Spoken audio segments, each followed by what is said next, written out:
मास कथा अध्याय 3। जय श्री कृष्णा, राधे राधे। आप सभी श्रोताओं का दिन शुभ और मंगलमय हो। इसी मंगल कामना के साथ आज के अध्याय का शुभारंभ करती हूँ। कल आपने हमारे चैनल पर पौष मास का दूसरा अध्याय सुना। आज आइए सुनते हैं आगे का अध्याय, जिसमें आज हम सुनेंगे पुण्यक व्रत की महिमा, उसकी कथा और गणपति जी की उत्पत्ति के बारे में। श्री नारायण जी कहते हैं कि हे नारद, इस प्रकार व्रत के विधान को सुनकर देवी का मन प्रसन्नता से खिल उठा। इसके बाद उन्होंने अपने स्वामी शिव जी से दिव्य एवं शुभकारिणी व्रत कथा के विषय में जिज्ञासा प्रकट की।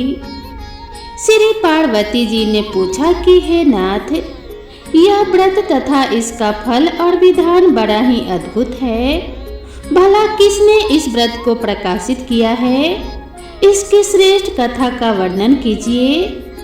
श्री महादेव जी बोले कि हे प्रिय, मनु की पत्नी शत्रुपा, जो पुत्र के दुख से दुखी थी, ब्रह्मलोक में आकर ब्रह्मा जी से बोली। शत्रुपा ने कहा कि हे ब्राह्मण, आप जगत का धारण पोषण करने वाला तथा सृष्टि के कारणों के भी कारण हैं। इसीलिए आप मुझे यह बतलाने की कृपा करें कि किस उपाय से बांझन को पुत्र उत्पन्न हो सकता है, क्योंकि हे ब्राह्मण, उसका जन्म ऐश्वर्य और धन सब निष्फल ही होता है। पुत्रवानों के घर में पुत्र के बिना अन्य किसी वस्तु की शोभा ही नहीं होती। तपस्या और दान से उत्पन्न हुआ पुण्य जन्मांतर में सुख प्रदान करता है, परंतु पुत्र पिता को इसी जन्म में सुख, मोक्ष और हर्ष प्रदान करता है। निश्चय ही पुत्र पूत नामक नरक से रक्षा करने का हेतु होता है। हे ब्राह्मण जी, आप पुत्र ताप से संतप्त हुई मुझ अबला को पुत्र प्राप्ति का उपाय बता दें, तभी कल्याण है। अन्यथा मैं पति के साथ वन में चली जाऊंगी। आप इस पृथ्वी को धारण करने वाले धन, ऐश्वर्य और राज आदि ग्रहण कीजिए, क्योंकि हे तात, हम दोनों पुत्रहीनों के लिए भला इन सब से क्या प्रयोजन है? साक्षात ब्रह्मा जी से ऐसा कहकर शत्रुपा फूट फूट कर रोने लगी। तब उसकी ओर देखकर कृपालु ब्रह्मा जी ने कहा कि हे वत्से, जो समस्त ऐश्वर्य आदि का कारण रूप संपूर्ण मनोरथ का दाता तथा शुभ कारक है, उस सुखदायक पुत्र प्राप्ति के उपाय का वर्णन करता हूँ, सुनो। माघ मास के शुक्ल पक्ष की त्रयोदशी के दिन शुद्ध काल में सर्वस्व प्रदान करने वाले श्री कृष्ण की आराधना करके इस उत्तम पुण्य व्रत का अनुष्ठान करना चाहिए। कर्ण विशाखा में इस व्रत का वर्णन किया गया है। इसे पूरे वर्ष तक करना चाहिए। यह सारी अभीष्ट सिद्धियों का प्रदाता तथा संपूर्ण विघ्नों का विनाशक है। व्रत काल में देवोक्त द्रव्यों का दान करना चाहिए। हे शुभे, तुम ही इस व्रत का अनुष्ठान करके विष्णु के समान पराक्रमी पुत्र प्राप्त करो। ब्रह्मा जी का कथन सुनकर शत्रुपा ने इस उत्तम व्रत का अनुष्ठान किया, जिससे उन्हें प्रिय व्रत और उत्तानपाद नामक 2 मनोहर पुत्र प्राप्त हुए। देवहूति ने इस पुण्यप्रद एवं शुभ पुण्यत व्रत को करके कपिल नामक पुत्र प्राप्त किया, जो सर्वश्रेष्ठ सिद्ध तथा नारायण के अंश से प्रकट हुए थे। शुभलक्षणा अरुंधति ने इस व्रत को करके शक्ति को पुत्र के रूप में पाया। शक्ति पत्नी को इस व्रत के पालन से पराशर नामक पुत्र की प्राप्ति हुई। अदिति ने इस व्रत का अनुष्ठान करके वामन नामक पुत्र प्राप्त किया। ऐश्वर्यशालिनी सची ने इस व्रत को करके जयंत नामक पुत्र को जन्म दिया। इस व्रत के करने से उत्तानपाद की पत्नी ने ध्रुव और कुबेर की पत्नी ने नलकुबर को पुत्र के रूप में प्राप्त किया। इस उत्तम व्रत के पालन से सूर्य पत्नी ने मनु तथा अग्नि पत्नी को चंद्रमा पुत्र रूप में मिले। अंगिरा की पत्नी ने भी इस उत्तम व्रत का अनुष्ठान किया था। जिसके प्रभाव से उनके पुत्र बृहस्पति हुए, जो देवताओं के आचार्य कहलाते हैं। भृगु पत्नी ने इस व्रत का पालन करके शुक्र को पुत्र के रूप में प्राप्त किया, जो नारायण के अंश और समस्त तेजस्वी में परम उत्कृष्ट हैं, और यही दैत्यों के गुरु हुए। हे देवी, इस प्रकार मैंने तुमसे व्रतों में उत्तम पुण्यत व्रत का वर्णन कर दिया। हे कल्याणमयी, हे गिरिराज नंदिनी, तुम भी इस व्रत को करो। सुबह यह व्रत राजेंद्र पत्नियों के लिए सुख साध्य है, देवियों के लिए सुखप्रद और साध्वी नारियों के लिए तो यह प्राणों से भी बढ़कर प्रिय है। हे महासाध्वी, इस व्रत के प्रभाव से संपूर्ण देवताओं के ईश्वर स्वयं गोपांगनेश्वर श्री कृष्ण तुम्हारे पुत्र होंगे। नारद ऐसा कहकर शंकर जी चुप हो गए। उसके बाद परम प्रसन्न हुई पार्वती जी ने शंकर जी की आज्ञा से उस व्रत का अनुष्ठान किया। इस प्रकार मैंने तुमसे गणेश जी के जन्म का कारण, जो सुखदायक मोक्षप्रद और सार रूप है, वर्णन कर दिया। अब और क्या सुनना चाहते हो? तब नारद जी ने पूछा कि हे मुनि श्रेष्ठ, पार्वती जी ने पति की आज्ञा से किस प्रकार उस सुखदायी व्रत का पालन किया था, वह मुझे बताइए। हे ब्राह्मण, फिर उत्तम व्रत वाली पार्वती के द्वारा उस व्रत के पूर्ण किए जाने पर गोपेश्वर श्री कृष्ण ने किस प्रकार जन्म धारण किया, वह मुझे बतलाने की कृपा कीजिए। श्री नारायण जी ने कहा कि हे नारद, शिव जी यद्यपि स्वयं ही तप के विधाता हैं, तथापि वे पार्वती जी से इस व्रत की विधि तथा उसकी दिव्य कथा का वर्णन करके तप के लिए चले गए। यद्यपि शिव जी श्रीहरि के ही पृथक स्वरूप हैं, तथापि वे वहां श्रीहरि की आराधना में लीन होकर उन्हीं के ध्यान में तत्पर हो श्रीहरि की भावना करने लगे। वे सनातन देव ज्ञानानंद में निमग्न और परमानंद से परिपूर्ण थे। प्रकट रूप से विष्णु मंत्र में इस तरह से तल्लीन थे कि रात दिन का आना जाना ज्ञात नहीं होता था। इधर शुभदायिनी पार्वती देवी जी ने पति की आज्ञा अनुसार हर्षपूर्ण मन से व्रत के लिए ब्राह्मणों तथा वृत्तियों को प्रेरित किया और व्रत उपयोगी सभी वस्तुओं को मंगवाकर शुभ मुहूर्त में व्रत करना प्रारंभ कर दिया। उसी समय ब्रह्मा के पुत्र भगवान सनत कुमार वहां पर आ पहुँचे। वे तेज के मूर्तिमान राशि थे और ब्रह्म तेज से प्रज्वलित हो रहे थे। उसके बाद पत्नी सहित ब्रह्मा जी भी प्रसन्नता पूर्वक ब्रह्मलोक से वहां पधारे। अत्यंत भयभीत हुए भगवान महेश्वर भी वहां आए। नारद, जो क्षीर सागर में शयन करते हैं तथा जगत के शासक और पालन पोषण करने वाले हैं, जिनके गले में वनमाला लटकती रहती है, जो रत्नों के आभूषणों से विभूषित है तथा जिनके शरीर का वर्ण श्याम है, वे चार भुजाधारी भगवान विष्णु, लक्ष्मी जी तथा पार्षदों के साथ बहुत सी सामग्री लिए हुए रतन जड़ित विमान पर आरूढ़ होकर वहां उपस्थित हुए। उसके बाद सनक नंदन, सनातन, कपिल कृत, यति, दुर्वासा, च्यवन, गौतम, बृहस्पति, पाणिभद्र, पराशर, बाल, अग्नि, विश्वामित्र, वामदेव, मार्कंडे, पुष्कर और भी बहुत से मुनि शिष्यों सहित वहां पधारे। हे मुने, धर्मपुत्र नर नारायण भी वहां आए।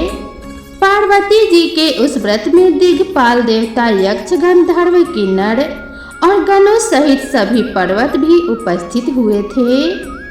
फिर शंकर ने आए हुए सभी अतिथियों को ऊंचे ऊंचे सिंहासनों पर बैठाकर उनका आदर सत्कार किया। पार्वती जी के इस व्रत में इंद्र धनाध्यक्ष, कुबेर कोषाध्यक्ष, स्वयं सूर्य आदेश देने वाले और वरुण परोसने के काम पर नियुक्त थे। उस समय दूध, दही, घी, गुड़, चीनी, तेल और मधु आदि की लाखों नदियां बहने लगी थी। इसी प्रकार गेहूं, चावल, जौ और चिवड़े आदि के पहाड़ों के पहाड़ लग गए थे। हे महामुने, पार्वती जी के व्रत में कैलाश पर्वत पर सोना, चांदी, मूंगा और मणियों के पर्वत सरीखे ढेर लगे हुए थे।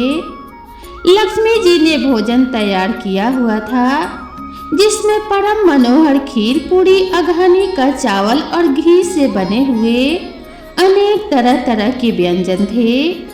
देव ऋषि गणों के साथ स्वयं नारायण जी ने भोजन किया। उस समय 1,00,000 ब्राह्मण परोसने का काम कर रहे थे। भोजन कर लेने के पश्चात जब वे रत्न सिंहासनों पर विराजमान हुए, तब परम चतुर लाखों ब्राह्मणों ने उन्हें कपूर आदि से सुवासित पान के बीरे समर्पित किए। हे ब्राह्मण देव, ऋषियों से भरी हुई उस सभा में जब क्षीर सागर में शयन करने वाले भगवान विष्णु रतन जड़ित सिंहासन पर आसीन थे, तब प्रसन्न मुख वाले पार्षद उन पर श्वेत चवन डुला रहे थे। ऋषि सिद्ध तथा देवगण उनकी स्तुति कर रहे थे। वे गंधर्व के मनोहर गीत सुन रहे थे। उसी समय ब्रह्मा जी की प्रेरणा से शंकर जी ने हाथ जोड़कर भक्ति पूर्वक उन ब्रह्मेश से अपने अभीष्ट कर्तव्य व्रत के विषय में प्रश्न किया।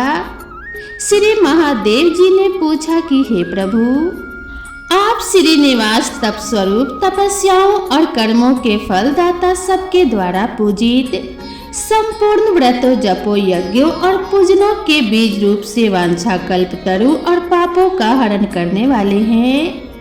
हे नाथ, मेरी एक प्रार्थना सुनिए। हे ब्राह्मण पुत्र, शोक से पीड़ित हुए देवी पार्वती का हृदय अत्यंत दुखी हो गया है। इसीलिए वह पुत्र की कामना से परमोत्तम पुण्यक व्रत करना चाहती है। वह सुब्रता व्रत के फल स्वरूप में उत्तम पुत्र और पति सौभाग्य की याचना कर रही हैं। इनके बिना उन्हें संतोष नहीं है। प्राचीन काल में इस माननी ने अपने पिता के यज्ञ में मेरी निंदा होने के कारण अपने शरीर का त्याग कर दिया था और अब पुनः हिमालय के घर में जन्म धारण किया है। यह सारा वृत्तांत तो आप जानते ही हैं। आप तो सर्वज्ञ हो, आपको मैं क्या बतलाऊं।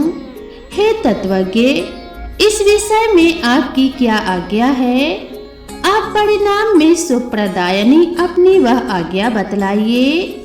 हे नाथ, मैंने सब कुछ निवेदन कर दिया है।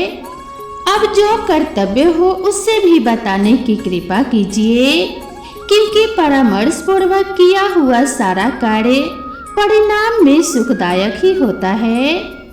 श्री नारायण जी कहते हैं कि हे नारद, उस सभा में ऐसा कहकर भगवान शंकर ने कमलापति विष्णु की स्तुति की और फिर ब्रह्मा के मुख की ओर देखकर वे चुप हो गए। शंकर जी का वचन सुनकर जगदीश्वर विष्णु ठठाकर हंस पड़े और हितकारक तथा नीतिपूर्ण वचन कहने लगे। श्री विष्णु जी ने कहा कि हे पार्वतीश्वर, आपकी पत्नी सती संतान प्राप्ति के लिए जिस उत्तम पुण्यक व्रत को करना चाहती है, वह व्रतों का सार तत्व, सौभाग्य का बीज, सबके द्वारा असाध्य, अभीष्ट फल का दाता, सुखदायक, सुख का सार तथा मोक्षप्रद है। शंकर जी उत्तम व्रत का आचरण करने वाली साध्वी शिवा पुण्यक नामक उत्तम व्रत का अनुष्ठान अवश्य करें। इस व्रत के पालन से सहस्त्र राजस्व यज्ञ का पुण्य प्राप्त होता है। त्रिलोचन, इस व्रत में राजस्व यज्ञों के समान धन का व्यय होता है। अतः यह व्रत सभी साध्वी महिलाओं द्वारा साध्य नहीं है। इस पुण्य व्रत के प्रभाव से स्वयं गोलोकनाथ श्री कृष्ण पार्वती के गर्भ से उत्पन्न होकर आपके पुत्र होंगे। वे कृपा निधि स्वयं समस्त देवगणों के ईश्वर हैं। इसीलिए त्रिलोकी में गणेश नाम से विख्यात होंगे, जिनके स्मरण मात्र से ही निश्चय ही जगत के विघ्नों का नाश हो जाता है। इस कारण उन विभु का नाम विघ्न और निग्रह हो गया, क्योंकि पुण्यक व्रत में उन्हें अनेक प्रकार के द्रव्य समर्पित किए जाते हैं। जिन्हें खाकर उनका उदर लंबा हो जाता है, अतः वे लंबोदर कहलाएंगे। शनि की दृष्टि पड़ जाने से सिर उनका सिर कट जाने पर पुनः हाथी का सिर जोड़ा जाएगा। इस कारण उन्हें गजानन कहा जाएगा। परशुराम जी के फरसे से जब उनका एक दांत टूट जाएगा तब वे अवश्य ही एक दंत नाम वाले होंगे। वे ऐश्वर्यशाली शिशु संपूर्ण देवगणों के, हम लोगों के तथा जगत के परम पूज्य होंगे। मेरे वरदान से उनकी सबसे पहले पूजा होगी। संपूर्ण देवों की पूजा के समय सबसे पहले उनकी पूजा करके मनुष्य निर्विघ्न पूर्वक पूजा के फलों को पा लेता है, अन्यथा उसकी पूजा व्यर्थ हो जाती है। मनुष्यों को चाहिए कि श्री गणेश, सूर्य, विष्णु, शंभु, अग्नि और दुर्गा इन सब की सबसे पहले पूजा करें, तब अन्य देवताओं की पूजा करें। गणेश जी का पूजन करने से जगत के विघ्न निर्मूल हो जाते हैं। सूर्य की पूजा करने से निरोगता आती है। श्री विष्णु के पूजन से पवित्रता, मोक्ष, पाप नाश, यश और ऐश्वर्य की वृद्धि होती है। शंकर जी का पूजन तत्व ज्ञान के विषय में परम तृप्ति का बीज है। अग्नि का पूजन अपनी बुद्धि की शुद्धि का उत्पादक कहा गया है। ब्रह्मा जी द्वारा संस्कृत अग्नि की पूजा से मनुष्य अंत समय में ज्ञान मृत्यु को प्राप्त कर लेता है तथा शंकराग्नि से दाता और भोक्ता होता है। दुर्गा जी की अर्चना हरि भक्ति प्रदान करने वाली तथा परम मंगलदायिनी होती है।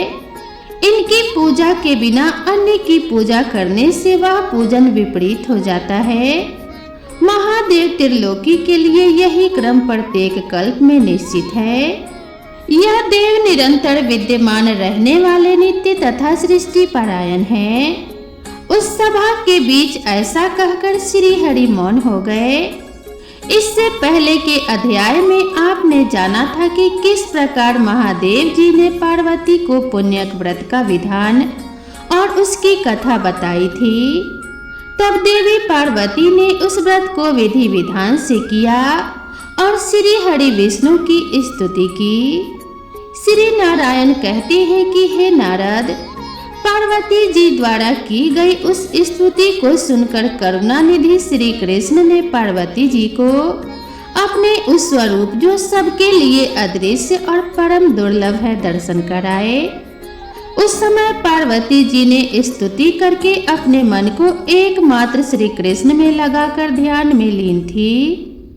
उन्होंने सबको मोहित करने वाले श्री कृष्ण के स्वरूप का दर्शन किया। वह एक महत्वपूर्ण मनोरम आसन पर, जो बहुमूल्य रत्नों का बना हुआ था, जिसमें हीरे जड़े हुए थे और जो मानव की मालाओं से सुशोभित था और विराजमान था। उसके शरीर पर पीतांबर सुशोभित था, हाथों में वंशी शोभा पा रही थी, गले में वनमाला की निराली छटा थी, शरीर का रंग श्याम था, रत्नों के आभूषण उनकी शोभा बढ़ा रहे थे। ऐसे सुंदर रूप को देखकर पार्वती ने मन ही मन उसी के अनुरूप पुत्र प्राप्ति की कामना की और उसी क्षण उन्हें वर भी प्राप्त हो गया। इस प्रकार वरदानी परमात्मा ने पार्वती जी के मन में जिस जिस वस्तु की कामना थी उसे पूर्ण करके देवताओं का भी अभीष्ट सिद्ध कर दिया। फिर वह तेज अंतर्ध्यान हो गया। तब देवताओं ने कृपा प्रवश होकर सनत कुमार जी को समझाया और उन्होंने उन उमा रहित दिगंबर शिव जी को प्रसन्न चित्त वाली पार्वती जी को लौटा दिया। फिर तो विश्व को आनंदित करने वाली देवी पार्वती ने ब्राह्मणों को अनेक प्रकार के रत्न और भिक्षु और बंधियों को स्वर्ण दान किया। ब्राह्मणों, देवताओं और पर्वतों को भोजन कराया। सर्वोत्तम उपहारों द्वारा शंकर जी की पूजा की, बाजे बजवाए, मांगलिक कार्य करवाए। इस प्रकार देवी ने व्रत को समाप्त करके परम उल्लास के साथ दान देकर सबको भोजन कराया। फिर अपने स्वामी शिव जी के साथ स्वयं भी भोजन किया।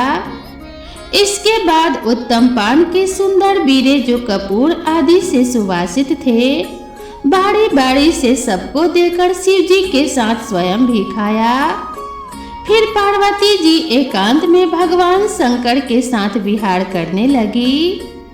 इसी बीच में एक ब्राह्मण दरवाजे पर आया। मुने उस भिक्षक ब्राह्मण का रूप तेला भाव के कारण रूखा था, शरीर मैले वस्त्र से ढका हुआ था।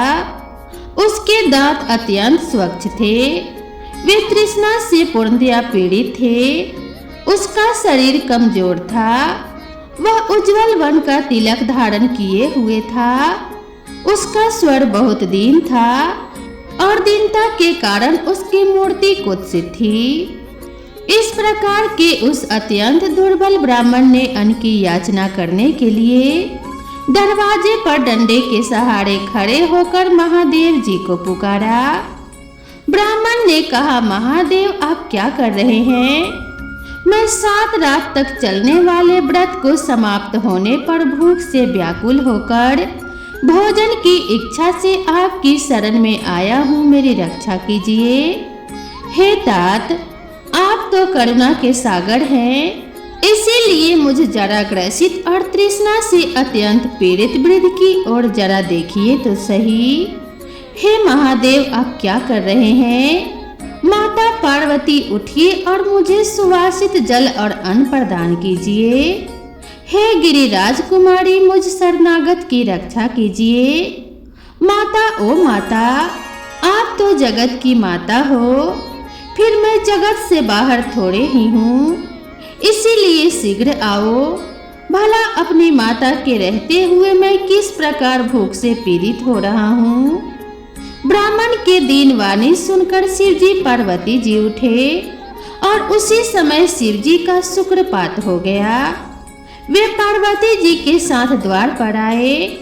वहां उन्होंने उस अत्यंत वृद्ध ब्राह्मण को देखा, जो वृद्ध अवस्था से अत्यंत पीड़ित था।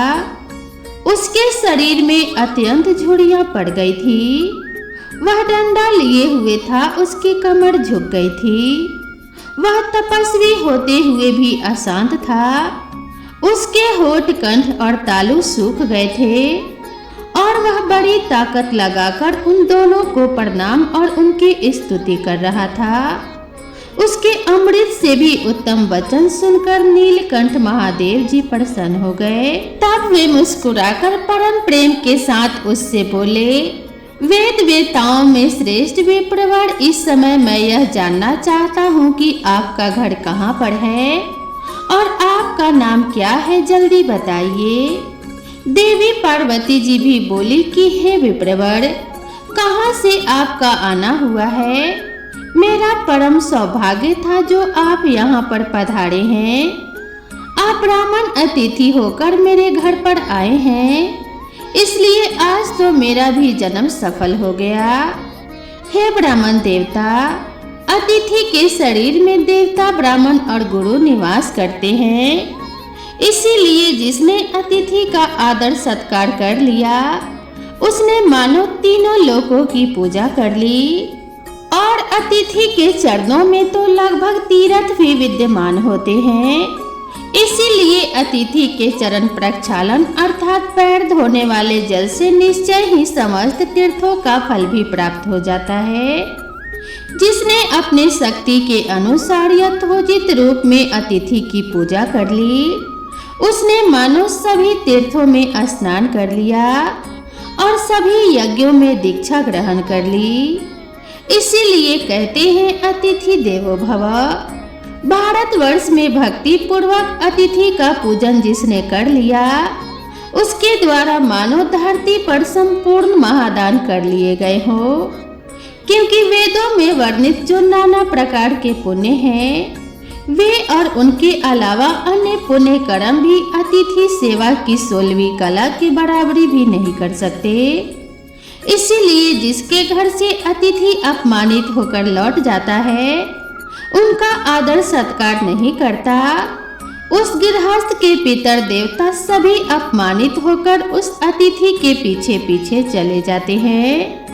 जो अपने अभीष्ट अतिथि की पूजा अर्चना नहीं करता, उनका आदर सत्कार नहीं करता, वह बड़े बड़े पापों को प्राप्त कर लेता है। जिसे सुनकर ब्राह्मण देवता कहने लगे कि हे वेदज्ञ, आप तो वेदों के ज्ञान से संपन्न हैं, इसीलिए वेदोक्त विधि से पूजन कीजिए। माता, मैं भूख प्यास से पीड़ित हूँ। मैंने श्रुतियों में ऐसा भी सुना है कि जब मनुष्य व्याधि युक्त आहार रहित और उपवास व्रत होता है, तब वह अपनी इच्छा के अनुसार भोजन करना चाहता है। पार्वती जी ने पूछा कि हे ब्राह्मण, आप क्या भोजन करना चाहते हैं? अगर वह त्रिलोकी में परम दुर्लभ होगा तो भी मैं आज आपको जरूर खिलाऊंगी। आप बस मेरा जन्म सफल कीजिए। ब्राह्मण ने कहा कि हे देवी, मैंने सुना है कि उत्तम व्रत परायण आपके पुण्यत व्रत में सभी प्रकार का भोजन एकत्रित किया गया है, इसीलिए उन्हीं अनेक प्रकार के मिष्ठानों को खाने के लिए मैं यहाँ पर आया हूँ। मैं तो आपका पुत्र हूँ। जो मिष्ठान तीनों लोकों में दुर्लभ है, उन पदार्थों को मुझे देकर आप सबसे पहले मेरी पूजा करें। साध्वी वेदवादियों का कहना है, पिता 5 प्रकार के होते हैं, माताएं अनेक तरह की कही जाती हैं, पुत्र भी 5 प्रकार के कहे जाते हैं, यानी पुत्र के भी 5 प्रकार हैं। विद्यादाता अर्थात गुरु, अन्नदाता भय से रक्षा करने वाला, जन्मदाता और कन्यादाता, ये मनुष्यों के वेदोक्त पिता कहे गए हैं। गुरु पत्नी जननी स्तनदात्री अर्थात धाय, पिता की बहन अर्थात बुआ, माता की बहन अर्थात मौसी, सौतेली माता, अन्न प्रदान करने वाली और पुत्र वधू, यह भी माताएं कहलाती हैं। वृद्ध, शिष्य, दत्तक, वीर से उत्पन्न अर्थात औरस और शरणागत, यह 5 प्रकार के पुत्र हैं। इनमें 4 धर्म पुत्र कहलाते हैं और 5वां पुत्र धन का भागी होता है। माते, मैं आप पुत्रहीना का ही अनाथ पुत्र हूँ। वृद्धा अवस्था से ग्रस्त हूँ और इस समय भूख प्यास से पीड़ित होकर आपकी शरण में आया हूँ।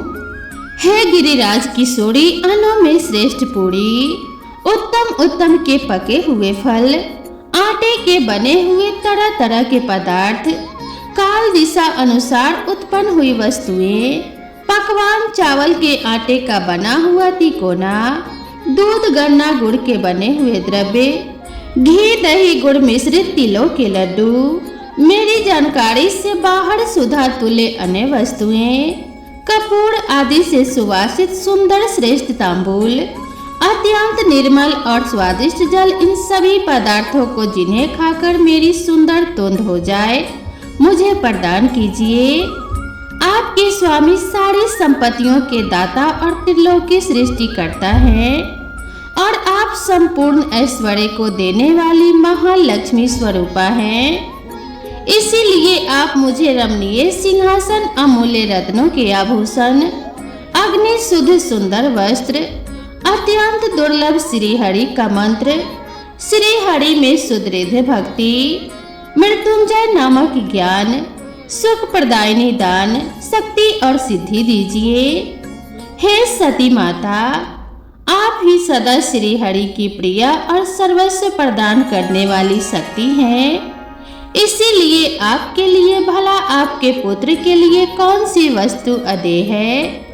मैं उत्तम धर्म तपस्या में लगे हुए मन को अत्यंत निर्मल करके सारा कार्य करूंगा, परंतु जन्म हेतु कामनाओं में नहीं लगूंगा, क्योंकि मनुष्य अपनी इच्छा से कर्म करता है। कर्म से भोग की प्राप्ति होती है और वे भोग शुभ और अशुभ 2 प्रकार के होते हैं और वो दोनों ही सुख और दुख के कारण होते हैं। जगदम्बिके न किसी से दुख होता है और न ही सुख, सब अपने अपने कर्म का ही भोग होता है। देवी, आपकी तपस्या और पूजन तो लोक शिक्षा के लिए है, क्योंकि आप नित्य स्वरूपा सनातनी देवी हैं और समस्त कर्मों का फल प्रदान करने वाली हैं। प्रत्येक एक कल्प में श्री कृष्ण गणेश रूप से आपके पुत्र बनकर आपकी गोद में आते हैं। ऐसा कहकर वे ब्राह्मण तुरंत ही अंतर्ध्यान हो गए। वे परमेश्वर इस प्रकार अंतर्ध्यान होकर बाल रूप धारण करके महल के भीतर स्थित पार्वती जी की सैया पर जा पहुँचे और जन्मे हुए बालक की तरह घर की छत के भीतरी भाग की ओर देखने लगे। उस बालक के शरीर की आभा अत्यंत सुंदर और शुद्ध चंपक के समान थी। उसका प्रकाश करोड़ों चंद्रमाओं की तरह उद्दीप्त था। सब लोग सुखपूर्वक उसकी ही ओर देख सकते थे। वह नेत्रों की ज्योति बढ़ाने वाला था। कामदेव को भी मोहित करने वाला उसका अत्यंत सुंदर शरीर था। उसका अनुपम मुख सर्दीय पूर्णिमा का उपहास कर रहा था। सुंदर कमल को तिरस्कृत करने वाले उसके सुंदर नेत्र थे। ओष्ठ और अधर फुट ऐसे लाल थे कि जिसे देखकर पक्का ही बिंब फल भी लज्जित हो जाता था। संपूर्ण त्रिलोकी में कहीं उसकी कोई उपमा ही नहीं थी। इस प्रकार वह रमणीय सैया पर वह दिया हुआ शिशु हाथ और पैर उछाल रहा था। वह नन्हा शिशु कौन था, इसे हम अगले अध्याय में सुनेंगे।